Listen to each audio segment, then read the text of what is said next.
유튜브 시청자 여러분 안녕하십니까. 차 한잔의 도론 도담 시간입니다. 오늘의 논담 제목은 타락한 예수의 배후에는 이기적인 유전자가 있는가 하는 제목으로 방교사님과 도론 도담을 갖도록 하겠습니다. 방교사님 안녕하십니까. 반갑습니다. 야, 파도 소리가 굉장히 센데요. 예, 그렇습니다. 우리 마을보다 더 셀 것 같습니다. 예, 이게 지금요, 여기가 어디냐면은, 기장의 용궁사의 좀 북쪽입니다. 북쪽으로 한 500m 정도 떨어진 곳인데요. 여기가 어디냐면은, 저 앞에 보이는 제법 큰 건물이 저게, 아난티 힐튼 호텔이 되겠습니다. 호텔이 되고요. 예, 호텔이군요. 왼쪽으로 쭉 보여드리면은,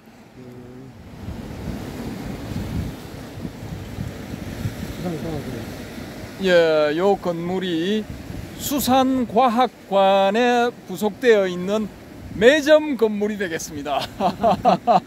예. 저기서 이제 차를 한잔 마시면서 바라보는 바다의 경치 아주 좋습니다. 예. 그래서 요 뒤편으로 이제 수산과학관이 있고요. 그 다음에 왼쪽으로 쭉 가시면은 그게 용궁사 쪽이죠. 용궁사 쪽으로 쭉 내려가시면은 이제 국립수산과학원 건물들이 나옵니다. 건물들이 나오고 그 건물들을 지나가면은 이제 용궁사가 되겠습니다. 그리고 오늘 여기 보시면은 파도가 제법 많이 치는데요. 이게 지금 이제 비구름이 이 남부 지방으로 몰려오고 있답니다.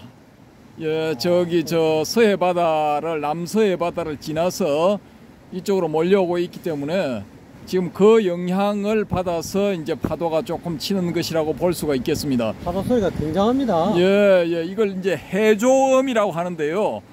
예, 어쨌든 이게 싫지는 않습니다. 싫지는 않고요. 이 또 반가운 비를 몰고 온다고 그러니까 더 좋네요. 더 좋고 음악처럼 듣기 좋습니다. 그렇군요.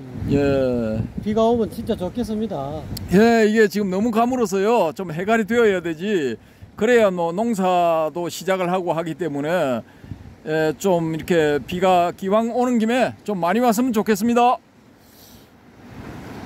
비가 도대체 한 몇 달 안 한 겁니까? 한 두 달 안 왔나요? 한 열흘 전에 좀 왔거든요. 예, 부산에는 좀 왔는데. 왔군요. 잊어버렸군요. 충분한 양은 아니고요. 그냥 이제 급한 불을 끌 정도는 이제 됐는데 이거 각 지역의 댐에 이제 물이 좀 차고 이렇게 되려면 한 100mm는 와야죠. 예, 임실 근처에 있는 옥정호, 아름답기로 소문이 났다는 그 옥정호가 바닥을 드러내서 쩍쩍 갈라져서 거북등처럼 돼 있더라고요, 보니까. 예, 그래서 그 옥정호에도 물이 좀 충분하게 차려면은 100mm 정도는 와야 되는데 어떻게 될런가 모르겠습니다. 일단은 한번 100mm 정도 오도록 기원을 한번 해보죠.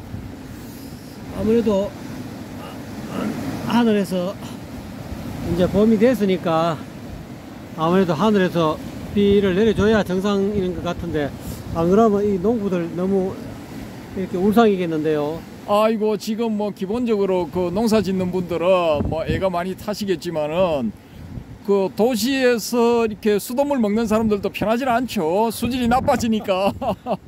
그렇군요. 예. 이 바람이 이제 썰물이 이제 다시 밀물로 바뀌었나요? 예, 물이 이제 슬슬 들어오기 시작하는 중입니다. 예, 조금씩 들어오네요. 느낌이 조금씩 들어오는 느낌입니다. 예. 지금 저 앞에 이제 테트라포드가 쌓여 있죠. 제 방파제 역할을 하는데요.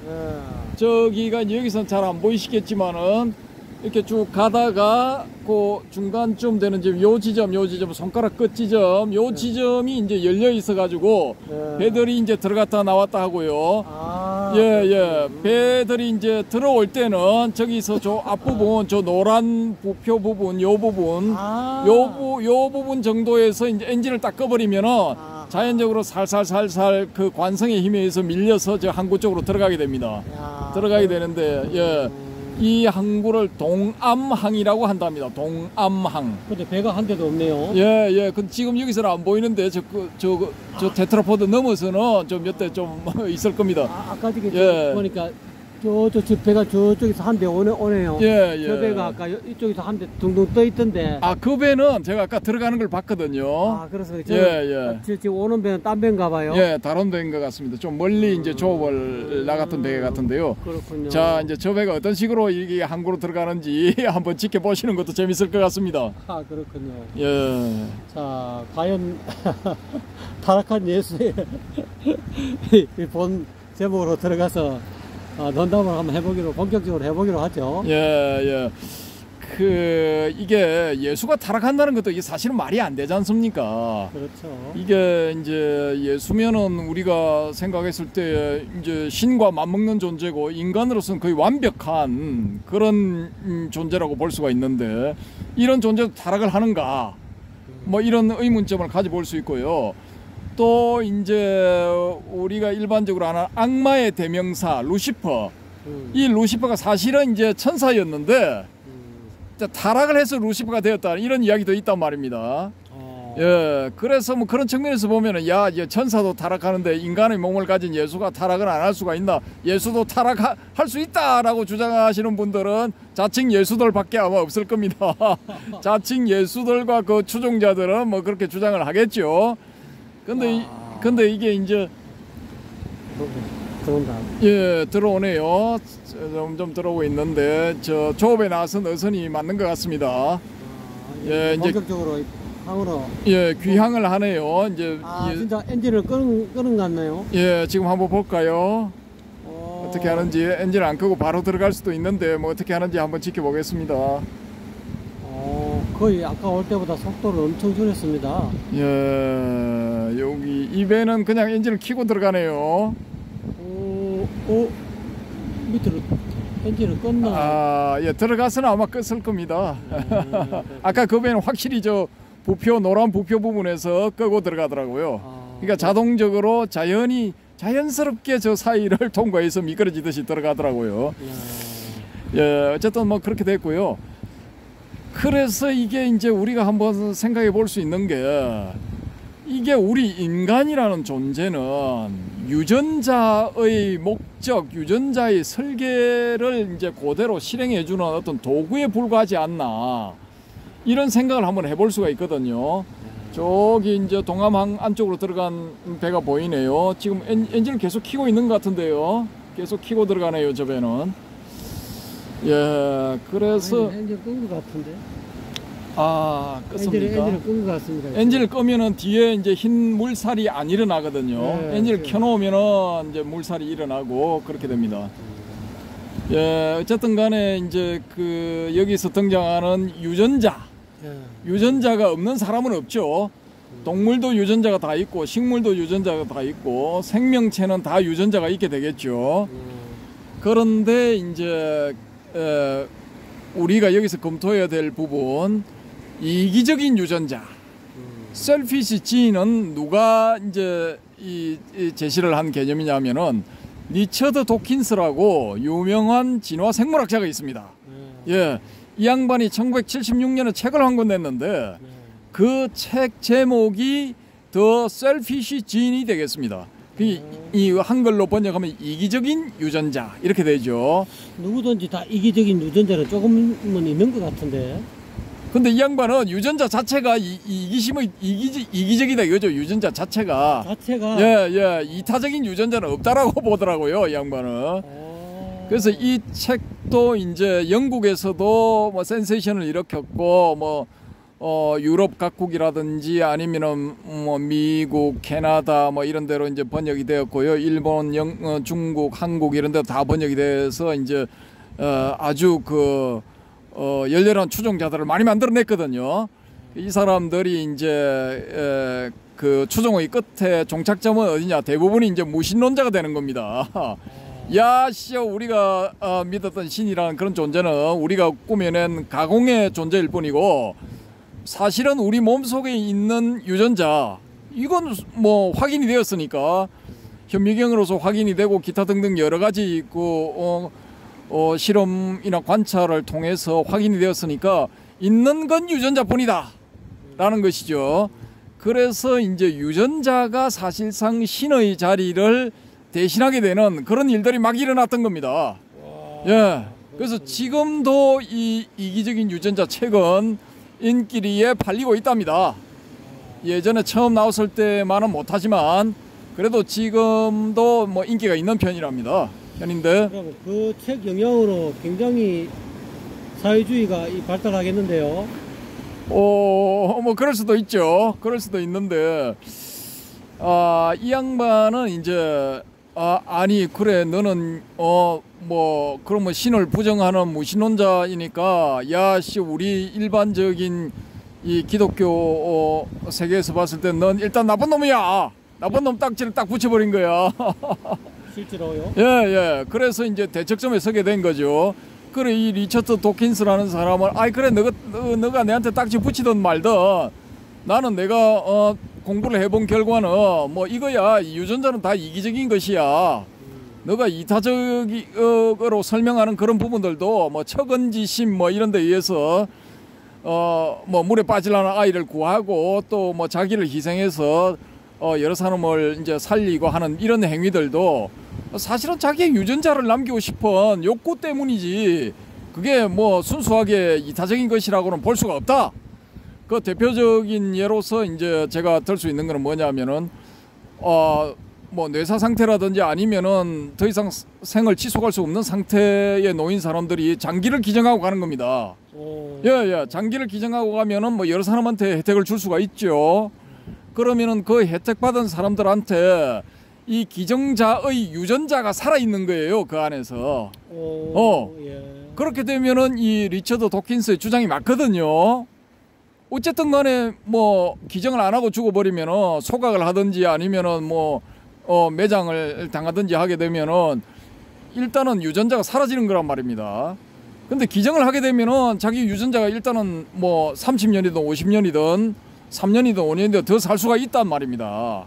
그럼 자신의 유전자를 이제 더 남기고 싶은 그런 욕구에 의해서 그런 이타적인 행위를 하는 것이다. 근데 더 정확하게 표현하자면은 뭐 철수와 영이라는 이런 개화들은 이거 다 이제 개체들은 유전자의 종속물에 불과하다 이거예요. 유전자가 시키는 대로 하는 것이다. 근데 기증을 하겠다는 사람은 이제 유전자의 뜻을 받들어서 유전자의 지시를 받들어서 그대로 실행을 하는 사람이고 나는 기증 못하겠어. 난 절대 안 해. 그냥 죽을 거야. 이건 이제 유전자에 대해서 이제 반란을 일으킨 이제 반란적인 그런 개체죠. 반동이다 말입니다. 반동. 유전자 입장에서 봤을 때는. 그래서 이제 이 리처드 도킨스의 주장처럼 인간이 유전자의 명령대로 움직이는 하나의 기계에 불과하다라고 봤을 때는 이 나는 예수다라고 주장하는 놈도 이 자신의 유전자를 복제를 확실하게 하고 복제를 더 많이 하고 싶은 유전자의 욕구를 그대로 반영을 한 결과 나는 예수다라는 그런 작전을 짠 것이지 않느냐. 나는 예수다라는 그런 발언을 한 것이지 않느냐. 그 발언을 한다는 자체가 이미 일종의 전술이다라는 겁니다. 유전자를 남기려는 큰 전략에 부속되어 있는 주요 전술이다라는 거죠. 그럼 유전자가 사고를 한단 말입니까? 그렇게 되면 이제 좀 복잡해지는데요. 유전자는 본능적으로 자신을 복제하고자 하는 욕구가 있다라는 겁니다. 기본적으로 그 유전자의 할 일은 다른 거 다 필요 없고 무조건 자기 복제, 자기 복제 거기에 충실하도록 설계되어 있는 것이 이 유전자라는 놈입니다. 유전자 안에 자체적으로 그런 어떤 기능을 가지고 있다는 것이지. 그거는 생각하는 그런 어떤 물건이 아니다 이 말이죠. 그렇죠. 근데 이제 또 뭐 이렇게 생각을 해보면은 우리의 뇌, 우리의 사고 기능을 담당하는 뇌가 이게 뭐 사실 들어가 보면 또 유전자 없는 게 없어. 다 유전자가 있어. 뇌세포 안에 다 유전자 있어요. 그러면은 이 유전자가 또 생각을 안 한다라고도 단정 지을 수 없는 거예요. 생각을 조절한다? 조정한다? 조종한다? 그렇게 해도 이제 조절을 한다고 해도 이 유전자가 어떤 생명체라고 볼 수가 있는 거죠. 최소 단위의 생명체. 그렇게 볼 수가 있다라는 겁니다. 그래서 이 생명체는 다른 건 몰라도 자기 복제에는 특화되어 있다는 거예요. 자기의 생명을 복제를 위한 그런 어떤 사고를 할 뿐이지, 사고라기보다는 어떤 그런 움직임일 뿐이지, 그게 자체적으로 유전자가 생각하는 건 아니겠죠. 그건 이제 다음 과제로 남겨두고요. 지금 이제 생각해 볼 수 있는 건 어떤 거냐면은 이게 나는 예수다라고 하는 이런 사람들이 이제 자신이 자기 머릿속으로 자기 사고를 이용해서 다른 사람들을 이런 식으로 기만을 해서 자신의 이 욕구를 채운다, 이렇게도 볼 수가 있고, 그런 해석도 가능한가 하면은, 두 번째 해석은 이 리처드 도킨스의 이론을 응용을 할 것 같으면은 유전자가 시키는 대로 했다는 거죠. 간단하게 말해서. 예, 복잡하게 뭐 설명할 필요 없이 유전자가 그런 말을 하도록 시켰고, 그래서 그런 말을 했고, 유전자의 그런 그 자기 복제 욕구를 충실히 이제 반영하기 위해서 그 여러 여성들과 성관계를 가졌다, 이렇게 볼 수가 있는 거죠. 그렇게 보면은 이게 또 아구가 맞아 떨어져. 일단은 설명이 돼요. 그렇게 할 것 같으면은 이 뭐 JMS라든지 기타 등등 뭐 여러 소위 말하는 사이비 종교의 교주들, 또 이제 우리가 이게 저 불교에서도 볼 수 있는 이 통일 신라 시대의 원효 스님, 또 쭉 내려와서 부설거사, 뭐 또 쭉 내려와 가지고 이 근세 한 100년 전에 활동을 했던, 100여 년 전이네요. 그 활동을 했던 뭐 경허선사, 이런 사람들도 다 이런 케이스라고 볼 수가 있겠죠. 그러면 우리가 여기서 한 가지 이제 또 이 의문을 또 올려볼 수 있는 게, 아니 예수는 그렇다 치고 견성성부를 했다는 사람들이 아니 유전자에 지배당하는 것인가? 그러면은 막 그냥 견성성부를 하기 위해서 뭐 혈연도 끊고 뭐 오만 걸 다 끊고 밀폐된 공간 그런 데 들어가서 소위 말하는 무문관, 문이 없는 그런 토굴, 토굴 비슷한 그런 집에 방 한 칸짜리 그 방 안에 들어가서 견성성부를 하기 위해서 모든 걸 다 침식을 입고 모든 관계를 다 끊어버리고 고립된 상태에서 뭐 5년, 10년씩 이 수행을 하다가 깨달은 결과물이 다 유전자의 조작이었단 말인가? 유전자가 다 사실은 이런 모든 일을 꾸민 것인가? 뭐 우리가 그런 의심도 해볼 수가 있거든요. 그렇군요. 예. 그래서 일반적인 그런 깨달음의 개념, 선불교에서 이야기하고는 견성성불의 개념에 비추어 보면은 이 견성성불을 한 사람, 소위 말해서 한소식 한 사람들은 유전자를 뛰어넘어야 돼. 예. 그 유전자는 우리가 이제 태생적으로 타고난 것 아닙니까? 그렇죠. 그러면 이 사람들은 유전자가 지시하는, 야 지금은 잠을 자야 돼, 이 잠도 뛰어넘었고, 지금은 밥을 먹어야 돼, 이 먹는 것, 침, 식, 이걸 다 뛰어넘었단 말입니다. 그래 본능적인 그런 부분들, 유전자가 이렇게 강력하게 지시하는 그런 부분들을 다 뛰어넘은 사람들이라고요. 그렇게 해서 소위 말하는 견성, 자신의 성품을 보고 성불 부처가 되었는데, 그 뒤에 나타나는 일련의 행동들이 마치 유전자의 조종을 받는 것처럼 그런 식으로 행동을 했다면은 이거 뭔가 아구가 안 맞다라는 거죠. 그러면 견성 성불이 가짜 엉터리든지, 아니면은 이 유전자의 우리 인간은 유전자의 지배를 받는 기계다라는 이 이론이 잘못된 것인지, 둘 중에 하나는 틀렸다라는 거예요. 두 개가 같이 양립할 수는 없는 거예요, 이건. 그래서 이제 또 한 가지 우리가 생각해 볼 수 있는 것은, 야 만약에 이게 이 유전자의 지배를 받는, 인간이 유전자의 지배를 받는 기계에 불과하다라고 봤을 때, 그러면은 자칭 예수다라는 인간들, 자칭 부처다라는 인간들, 자칭 이 보살이라는 인간들이 저지른 이 각종 부도덕하고 비도덕적이고 불법적인 행위, 소위 말하는 범죄 행위, 이런 행위들도 전부 다 그러면은 죄가 없는 것인가? 예. 이건 뭐 자기가 하려고 한 게 아니라 자기도 이제 사주를 받아 어쩔 수 없이 했기 때문에 다 용서를 해줘야 되는 것인가? 이런 문제가 또 생길 수가 있거든요. 그거 어떻게 생각하십니까?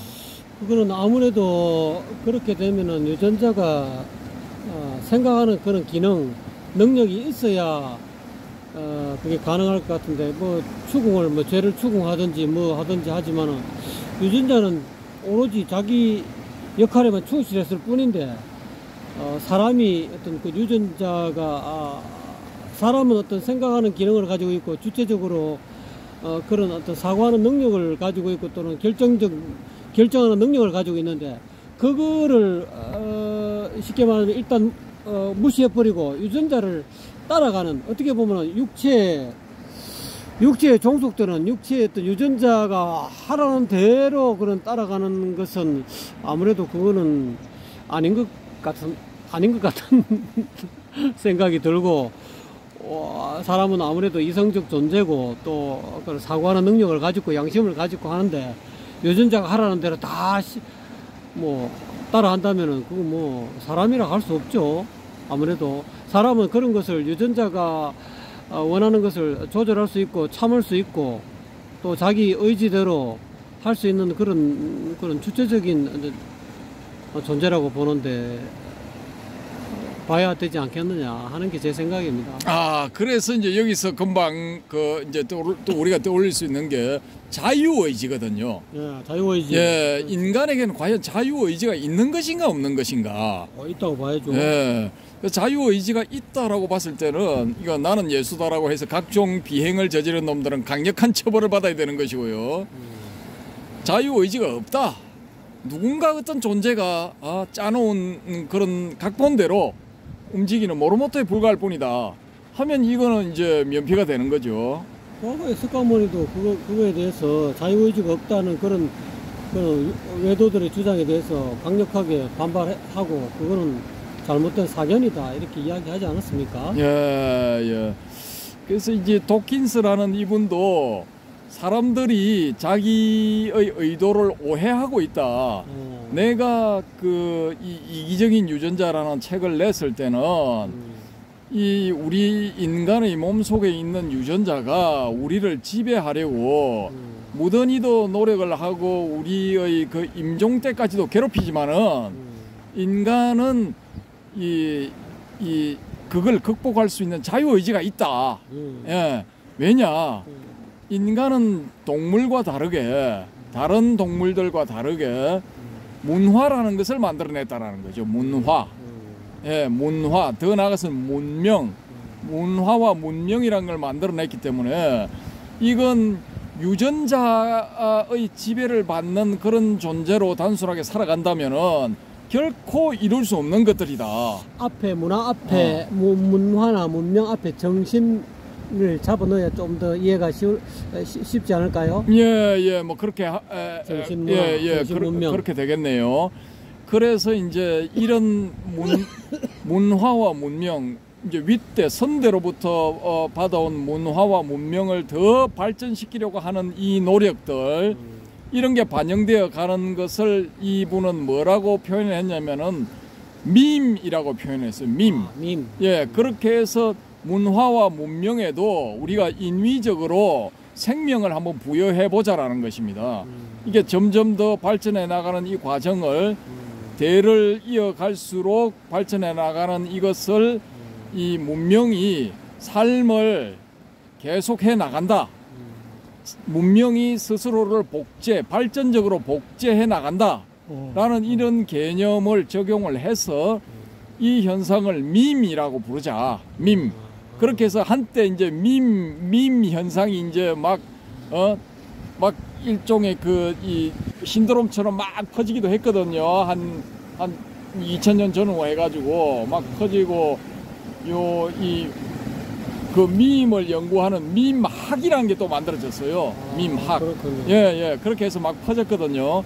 그래서 이 리처드 도킨스는 나는 신이라는 존재를 인정을 하지 않지만은 인간이 이런 그 놀라운 성취를 이루어낼 수 있다라는 것을 나는 강조를 하고 싶다. 신의 존재 여부와 별개로 우리 인간이 그런 뛰어난 존재다. 그리고 우리 인간은 우리 몸속에 들어있는 유전자, 우리를 조절을 하고 조정을 하고 해서 자신을 복제해 나가는데 이용해 먹으려고 하는 그런 유전자, 그 유전자를 뛰어넘을 수 있다. 예, 극복할 수 있다. 라는 그 점을 강조를 하고 싶었는데 사람들은 앞부분만 보고 뒷부분은 그 주목을 하지 않더라라는 거죠. 예, 그래서 자기를 전체적으로 이 무신론자라는 껍데기를 자기 무신론적인 입장 그걸 이제 침소봉대를 해가지고 넌 무신론자지 그러니까 기타 등등 이러저러 하기 때문에 넌 나쁜 놈이야 이렇게 몰아붙이는데 내가 유전자라는 그런 그걸 이제 연구를 하고 그걸 내세웠던 것은 결국은 인간의 어떤 뛰어난 점 그걸 이렇게 이제 결론적으로 이렇게 나타내고자 드러내고자 하는 목적을 가지고 있었던 것인데 이게 여러 사람들의 오해를 불러일으킬 줄은 몰랐다. 그래서 책 제목을 이 이기적인 유전자 셀피시 주인이라 할 게 아니라 임모탈 주인. 임모탈은 이제 이 불멸의 그런 뜻이거든요. 죽지 않는 불멸의 유전자라고 해서 책을 냈더라면은 좀 오해가 강도가 약해지지 않았을까? 뭐 그런 식의 주장을 지금 하고 있거든요. 불멸의 유전자. 예, 예, 유전자는 이제 계속 간다라는 거죠. 사라지지 않는다라는 거죠. 그래서 이제 우리가 여기서 한번 다뤄보는 거는 이 유전자도 이 불교에서도 좀 심각하게 검토를 한번 해볼 필요가 있다는 거예요. 그러면은 뭐 어떤 열심히 수행을 해서 어떤 깨달음을 얻었다라는 겁니다. 일정 정도 이제 지위를 갖추게 됐다라는 거죠. 이 깨달음의 계위에 있어서 지위를 갖추게 됐는데 이게 또 어떤 인연에 의해서 또 밑으로 떨어지게 된다라는 거죠. 이제 하강하게 되는 밑으로 추락하게 되는 결정적인 역할, 천사가 타락 천사가 되는 그런데 이제 유전자가 결정적으로 작용하지 않았느냐라고 이제 이렇게 추정해 볼 수가 있단 말입니다. 근데 여기서 또 한 가지 우리가 생각해 볼 건 뭐냐? 아니 견성성불을 했다라는 거예요. 그럼 뭐 부처가 됐다라는 이야기 아닙니까? 뭐 여기서 우리가 유식적으로 접근을 해보면 원성실성이 된 거죠, 그죠? 그럼 원성실성은 완전한 존재 아닙니까? 완전한 존재, 이거 결함이 없는 존재. 근데 그 결함이 없는 상태가 되었는데 왜 또 다시 타락을 하느냐 이거예요. 왜 밑으로 떨어지느냐 이거야. 이걸 또 우리가 한번 심각하게 고민을 해볼 필요가 있거든요. 그럼 과연 그렇게 일정 정도 지위까지 올라갔던 그런 사람들, 소위 현자 내지 성자의 반열에 들어갔던 사람들이 타락하는 것은 과연 이게 유전자 때문인가? 불교 이론에 의할 것 같으면 원성실성 최후의 상태 거기에 딱 도달하게 되면은 그럼 문제가 없어야 되는 거예요. 번뇌도 없고 고통도 사라지고 또 밑으로 타락도 안 해야 돼. 추락도 안 해야 돼. 안 해야 되는데 추락하는 현상들이 나타나는 거예요. 실질적으로 우리 주변에 보면은 불교권에도 그런 사람들 무지하게 많아. 그럼 그런 사람들이 왜 그렇게 되느냐라는 거죠. 그럼 이기적인 유전자 때문인가 과연? 이걸 한번 심각하게 검토해볼 필요가 있다라는 겁니다. 그게 이기적인 유전자하고 그 업보 또는 업력하고 또 어떤 관계가 있을까요? 그 업력이라는 것도 숙세 이래로 쌓아온 업력이라는 것도 사실은 요 정체가 유전자 요놈이다라는 거지. 예. 업으로 인해서 유전자 속에 그게 업력이 저장이 되는 건가? 물리적으로 설명하자면은 그렇다고 볼 수밖에 없죠. 그 업을 지은 그 어떤 업보로서의 어떤 그 씨앗이 다음 생에 그것이 필 수 있도록 그 유전자가 계속 그 자기가 가지고 있던 유전자 속에 가지고 있던 그 어떤 그 업보를 자기는 꽃피워야 되니까 그거를 계속 이렇게 사람으로 하여금 강요하는 거 또는 어쩔 수 없이 그 길로 갈 수밖에 없게 하는 그런 힘이 있는가?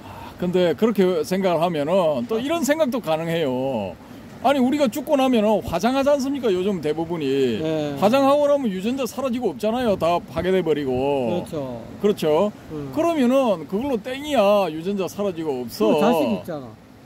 그러면 그 자식이 그러면 내가 윤회한 그런 어떤 존재가 돼야 된다는 건데. 아니지. 이제 유전자는 자기하고 똑같은 100% 똑같은 그 유전자가 아니지만 자기하고 비슷한 유전자를 복제시키고 죽는데 내가 만약에 자식이 없을 경우에는 어떻게 보면은 육체적인 유전자 자체는 사라진다고 봐야죠. 아이 그래 내가 지은 업의 과보를 내 자식들이 왜 받아야 되는 건데? 내가 지은 과보는 내가 받아야지. 그런 문제가 생기거든요 그게.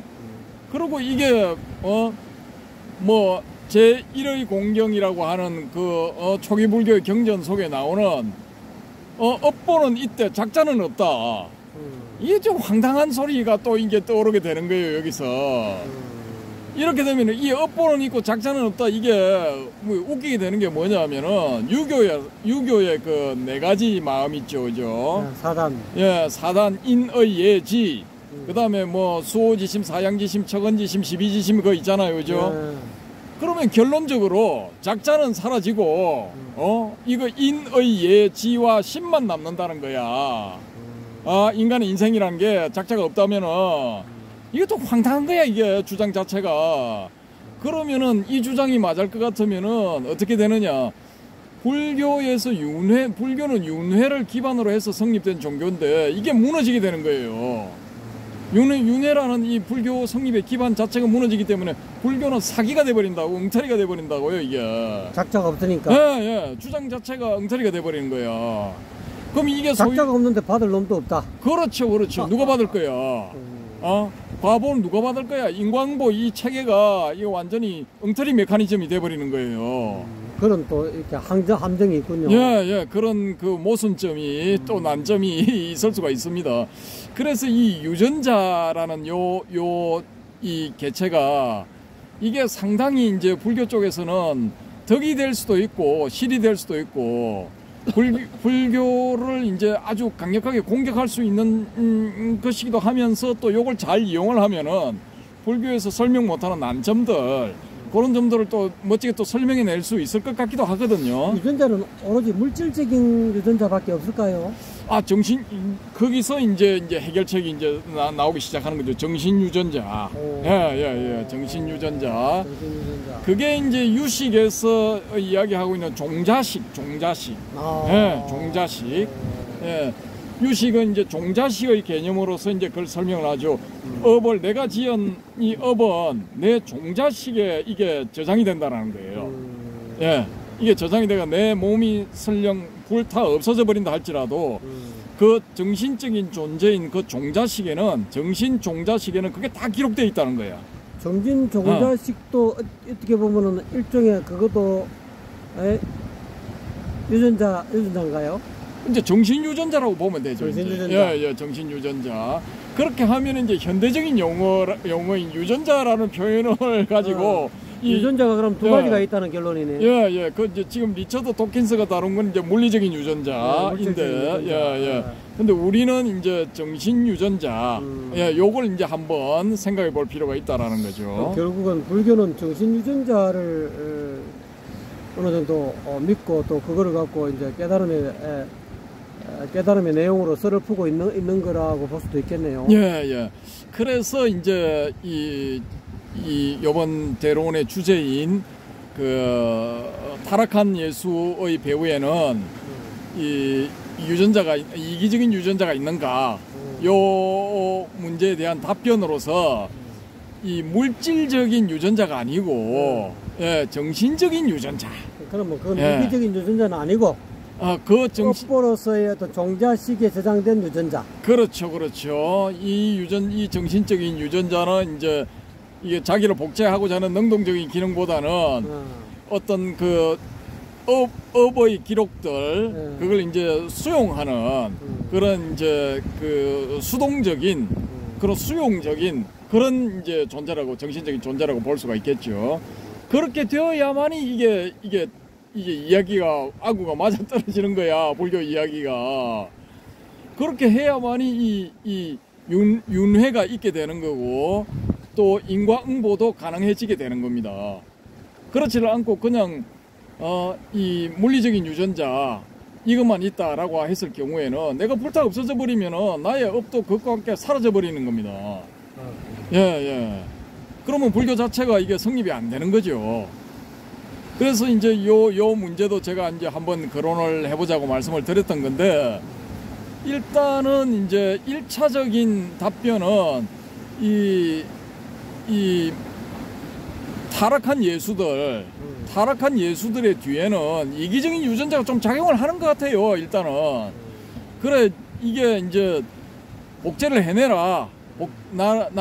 나의 유전적인 특질을 가진 유전자를 네가 이제 그런 그 관계를 가짐으로 인해서 아들이나 딸이나를 만들어서 복제를 해내라라는 이 물질적 내지 물리적인 유전자의 어떤 그 요구 사항을 성실히 이행했다고도 볼 수가 있는 겁니다. 이건.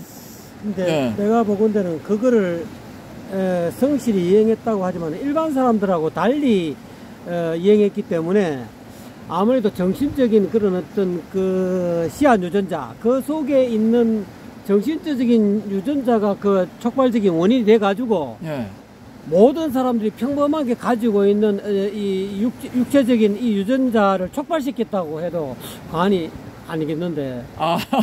그렇게도 볼 수가 있는데요. 근데 아까 제가 말씀드린 것처럼 요 정신적인 유전자는 수용의 기능만 하지 지가 무슨 뭐 능동적으로 뭘 해라 하는 것은 사실은 이제 저는 아니다고 보고요. 이제 그런 것들을 다 담아서 다음 세대로 다음 윤회의 주체로 물려준다라는 거죠. 다음 윤회의 주체로. 근데 이제 나는 예수다라고 주장을 하면서 온갖 악행을 저지르는 이런 인간들의 입장에서는 이제 살다가 때를 만난 거야. 꼭 그렇게 하고 싶은데 내 안에서 누군가가 충동을 하는 거야. 뭔지는 모르겠지만은 뭔가 본능적인 측면에서 자꾸 그걸 내가 그런 은행을 하도록 시켜. 자꾸 그렇게 되도록 시켜. 그럼 그걸 충실히 따랐는데 일만은 너무 오바를 한 거야. 그걸 하고 싶은 차에 그걸 등을 떠밀었으니 얼마나 좋겠어요. 적극적으로 나선 거야. 요런 부류 중에 연쇄살인마의 부류도 들어가요. 연쇄살인마. 살인을 하고 싶어 죽겠는데 사람을 죽이고 싶어 환장하겠는데 그 놈의 안에 있는 어떤 유전자가 그걸 자꾸 부추기는 거야. 살인하라고. 그러면은 이건 이 사람을 죽이는 게 왜 그러면 자기 유전자를 복제를 하는데 도움이 될 것인가? 이걸 한번 생각해 볼 수가 있죠. 살인마 X가 있다. 이 X가 다른 사람들을 막 연쇄적으로 죽이는 게 이 살인마 X의 유전자를 복제를 하는데 어떤 도움이 되는 것인가? 전혀 도움이 안 될 텐데. 안 될 수도 있고 될 수도 있죠. 요건 이제 또 차기 과제로 한번 남겨놔 봅시다. 왜냐하면은 이 영국인으로서 코린 윌슨이라는 사람이 있어요. 1930년대 초반에 태어나서 2010년경인가 이분이 이제 2010년인가 12년인가 그쯤에서 이제 사망을 하셨는데 이 참 재밌는 분이야. 이 사람이 이제 영국의 이제 노동자 가정에서 태어났어요. 노동자 가정에서 태어나서 처음에 초기에 알려지기로는 이제 초등학교 중퇴 이렇게 알려졌는데 지금은 보니까 뭐 중학교 중퇴인가 뭐 중학교 졸업인가 뭐 이렇게 알려지더라고요. 근데 이분이 이제 먹고 사는 문제로 장남인가 아마 그럴 겁니다. 그래서 가족의 생계를 이제 일정 부분 책임을 져야 하니까 열심히 일을 했어요. 여러 가지 직업을 거치면서. 근데 그 틈틈이 노는 시간에 연애를 한 게 아니고 이 양반은 어디를 갔느냐? 대영 제국 도서관으로 가서 짱 박혀가지고 막 여러 가지 책을 보기 시작한 거예요. 그게 10년 정도 쌓이니까 자기가 그냥 책을 한 권 썼어. 그게 아웃사이드라는 책이에요. 그래서 그 책이 나오고 난 다음에 영국이 발칵 뒤집어졌어. 뒤집어져가지고 야씨 뭐 천재가 나왔다 해가지고 노동자 가정에서 천재가 태어났다 해가지고 막 개천에서 용났다 이거지. 그래 막 생 난리가 나서 영국의 유명한 저명한 인사들이 야 이런 천재는 처음 봤다라고 막 뭐 부추기고 뭐 이렇게 졸제 천재가 된 거야. 근데 아웃사이드라는 책을 제가 이제 대학에 입학해서 1982년도에 선배가 주길래 받아서 읽다가 그냥 대충 보고 말겠다. 표지만 보고 제목만 보고 그냥 자자 이렇게 하고 봤는데 그냥 빨려 들어가지고 밤새도록 밤을 새면서 그걸 다 봤어. 무지하게 재밌어. 근데 이 사람이 쓴 책 중에 어떤 책이 있느냐 하면은 살인의 철학이라는 게 있어요. 살인의 철학. 살인자들 특히 연쇄 살인마들은 어떻게 해서 연쇄 살인마가 되었는가? 어떻게 해서 살인을 그렇게 좋아하는가? 그 과정을 파헤친 책이에요, 이 책이. 아웃사이더요? 아니, 이 살인의 철학이라는 게 있어요. 살인의 철학. 예. 그래서 아웃사이더는 이제 문학 작품들 속의 주인공들, 그 주인공들의 이제 이 의식의 흐름을 이렇게 쫓아가면서 거기에 대해서 평론을 해놓은 거예요. 그 비평을 하면서 이제 일종의 문학 비평, 문화 비평 이런 걸 겸한 그런 책이거든요. 그래서 아웃사이더도 재밌고 살인의 철학도 재밌어요. 읽어보면은 아주 재밌는데 여튼간에 이 연쇄살인을 하는 사람들도 나름대로 철학이 있다 이거야. 예, 자기 나름대로 철학이 있어. 철학이 있는데 그 철학을 만들어 준 게 리처드 도킨스가 제안한 이기적인 유전자. 이 유전자 이놈이 만들었을 가능성이 있어요. 제가 봤을 때는. 그러니까 이제 그런 점들도 이제 불교 유식 사상과 더불어서 한번 검토를 해볼 만하거든요.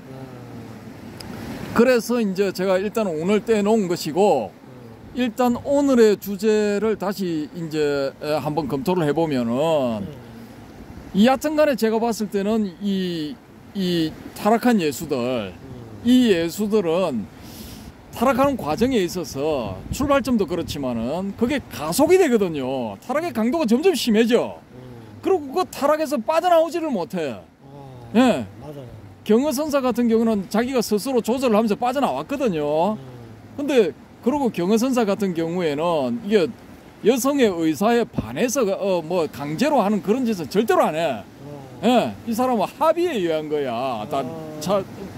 기록들을 찾아보면은. 상대방과. 예. 그리고 그 정황 증거도 그래요. 제가 봤을 때는 이건 합의야, 합의인데 이 지금 자칭 예수라는 놈들이 저지르는 성과 관련된 범죄, 비행 이런 건 전부 강제야, 강제. 그리고 일방적인. 예. 자기 중심적으로 그렇게 일이 진행돼 버린 거예요. 이게 상호 평등 이런 거 전혀 없어. 예. 그러니까 요놈들이 요렇게 이제 막 하는 데는 뭔가가 있다, 이 내부에. 이게 내부에 뭔가가 있어. 예. 그 뭐 대부분 보면 자칭 예수다 하는 인간들이 학력이 또 낮아. 예. 국졸 대부분이 국중퇴 그래. 예. 그런데 이제 이 사람들이 권위를 가지려면은 나는 예수다라고 주장하면 권위가 팍 생겨버리는 거예요. 가장 막강한 권위를 가지게 돼버리는 거예요. 그게 인정을 받게 되면은 유럽처럼 정신병원으로 직행하게 되면 실패하지만은 예, 여기는 그렇게 정신병원 안 보내잖아요. 그렇죠. 예, 오히려 떠받들지. 예, 성공할 확률이 높은 거야. 막강한 권위를 얻을 수가 있어. 근데 그 권위를 얻어서 자신과 이웃에게 보람이 되는, 도움이 되는 그런 일을 했으면 좋았는데 이 인간들이 정반대편으로 사리사욕을 채우는 방향으로 흘러갔다라는 거야. 대부분이 그래요. 대부분이 종착점은 그쪽이야. 그렇게 된 데는 뭔가 이게 있다라는 거야. 학력의 길고 짧음에 상관없이 이 내부에 뭔가가 이게 조절하는, 그걸 충동적으로 이게 충동질하는 뭔가가 있다 이거야. 그러면 그 강한 충동은 불교의 초기 불교, 부파 불교, 또 이 대성불교에서 공이 두드려 맞는 온 중에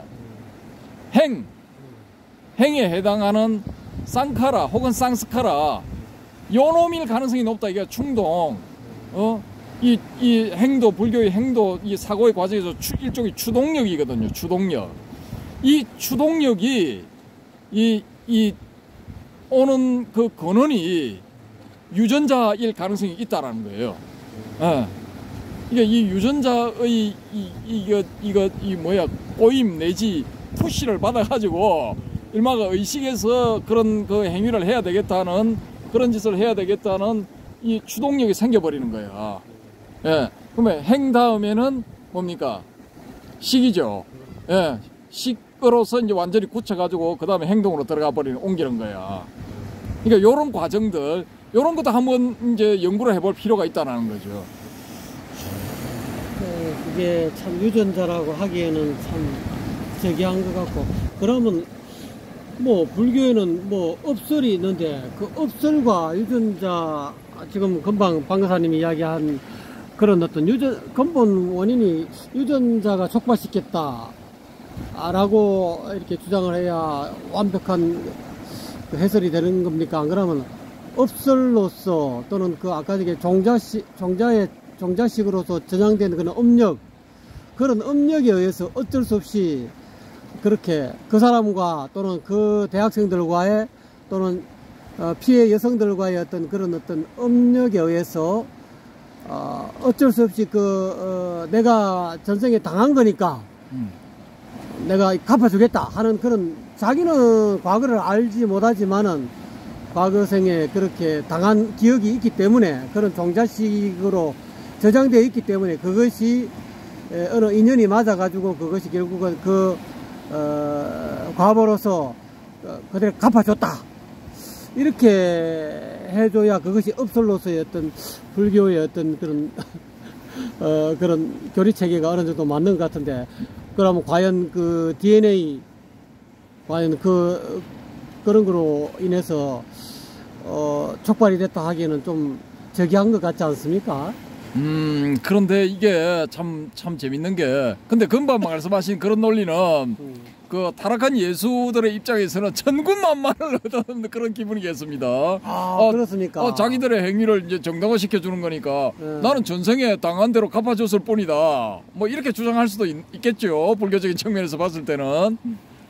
근데 이제 그렇게 이야기한다는 것 자체가 그거는 문제가 있는 건데, 그렇게 이야기하지 않아야 그거는 뭐 진짜 이게 불교적인 측면에서 그 사람을 좀 이렇게 선처해 줄 수 있을런지 모르겠지만, 그거를 이용해서 나는 그렇게 해서, 이것도 일종의 불교 교리라고 할 수 있는데, 그 불교 교리를 이용해 가지고 그 교묘한 JMS도 그 예수님의 그 어떤 그 성경의 그런 교리 내지는 가르침을 이용해 가지고 여성들을 그런 식으로 그 구렁텅이로 몰아넣은 거로 나는 알고 있는데, 결국은 이런 것들도 자기가 만약에 알고 있었다면은 자기가 빠져나가는 뭐랄까 그 어떤 그 형벌을 또는 어떤 과벌을 받지 않은 그런 교묘한 그거로 이용한다 할까요? 이용할 수 있을 거니까 오히려 이제 이런 것들이 우리는 좀 삼자적인 입장에서 바라본 건데, 만약에 이런 것이 업설이 만약에 그런 식으로 그 사람한테 천군만마가 된다는 것은 참 이게 문제가 심각한 거죠. 그러니까 그런 발언을 하실 때는 좀 조심을 해서 하시는 게 맞을 것 같고요.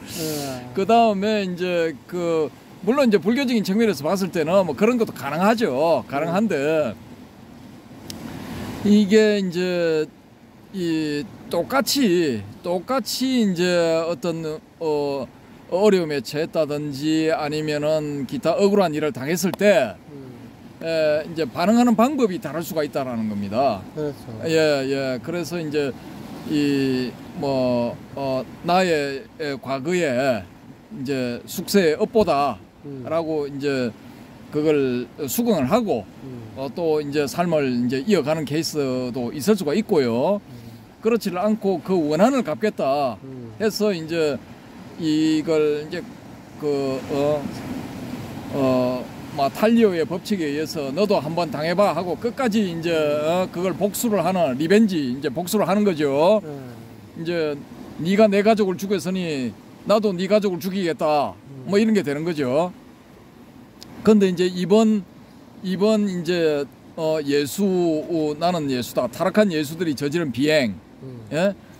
이 여기에 대한 이 응징은 확실하게 돼야 되는 게 뭐 왜 그러냐 하면은 막 그냥 아이고 내가 당한 것도 내가 뭐 나의 업보야 하고 수긍하고 살아갈 수도 있죠. 대부분의 여성들이 이제 그렇게 살다가 이게 뽀록이 나니까 일부 용감한 여성들은 여기 이제 고소 고발에 동참하고 그렇게 했거든요.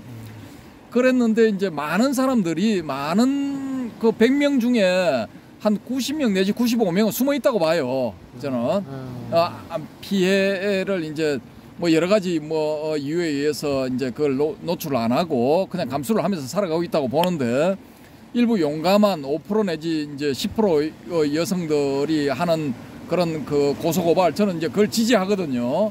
왜냐하면은 이 타락한 예수들을 낳아놓으면은 타락한 부처들, 타락한 보살들을 낳아놓으면은 이 새끼들이 이 짓을 확대 재생산을 해. 예. 또 다른 무수한 피해자들이 생겨날 수가 있어요. 그러니까 그걸 차단하기 위해서라도 강력하게 응징을 해야 돼, 이놈들은. 응징을 안 하면 또 오염이 될 수 있어. 다른 사람 또 그거 배워서 또 한다니까. 아, 그러니까요. 모방범도 생길 수가 있고. 그러니까. 예. 그러니까 저 송나라 때 뭐 벽암록 이런 거 태워버린 원호 극건선상가 그분들 같은 경우에 아니 주변을 둘러보니까 조그마한 3살짜리 삼이성부터 시작해가지고 80살 비구들까지 전부 다 뭐 할방하고 이지랄하고 자빠졌더라 이거야. 그랬군요. 뭐 화두선 참선 이거 해본 적도 없고 하는 흉내만 낸 것들이 나는 선사다 하고 나와가지고 나는 할이다 너는 방해라 뭐 이지랄하고 자빠졌더라 이거예요. 그러니까 선책들 다 가져와 판 자체를 불질러 버린 거예요. 잘했네. 이것들이 이 똑같은 물이라도 물을 옹달샘의 물을 먹고 독을 만들어내는 독사의 무리들이 아닌가 해가지고 불을 쳐질러 버렸던 거예요. 예수님의 말씀하고 비슷하네. 예. 독사의 무리들아. 그러니까 여기서도 이 자칭 예수다라는 놈들의 악행을 저지를 하지 않으면은 모방범들이 무수하게 생겨날 수가 있다니까. 맞습니다. 예. 그러니까 그렇게 해서 예수라는 껍데기를 쓰면서 부처라는 껍데기를 쓰면서 보살이라는 껍데기를 쓰면서 자신의 비행을 정당화시킨다고요. 이 축생들이. 그렇군요. 예.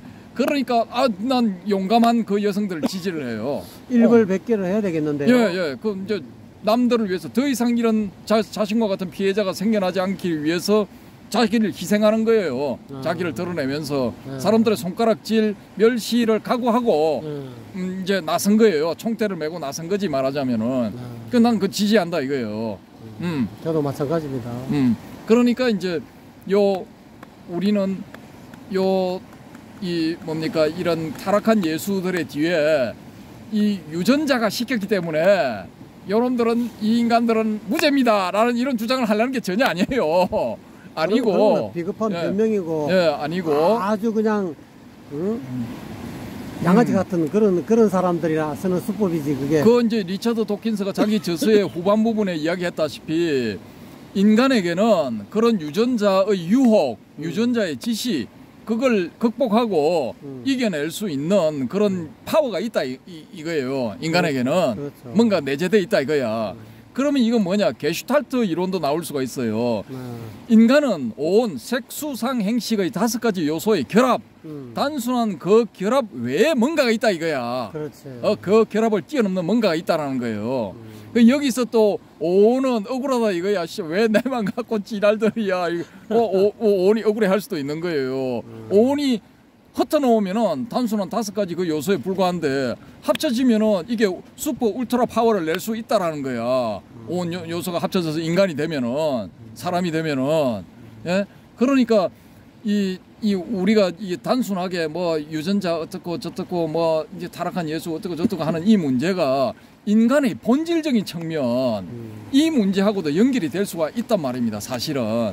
그래서 우리가 이 단순하게 설법할 때 막 그냥 뭐 불교 이론만 이게 할 게 아니고 이 심리학계의 최신 이론 뭐 이 진화 심리학이니까 뭐 심리학이라 합시다. 뭐 생물 심리학에 해도 괜찮고 뭐 생태학도 들어갈 수도 있고 생기론도 이게 연결이 되고 막 여러 가지가 연결이 되거든요.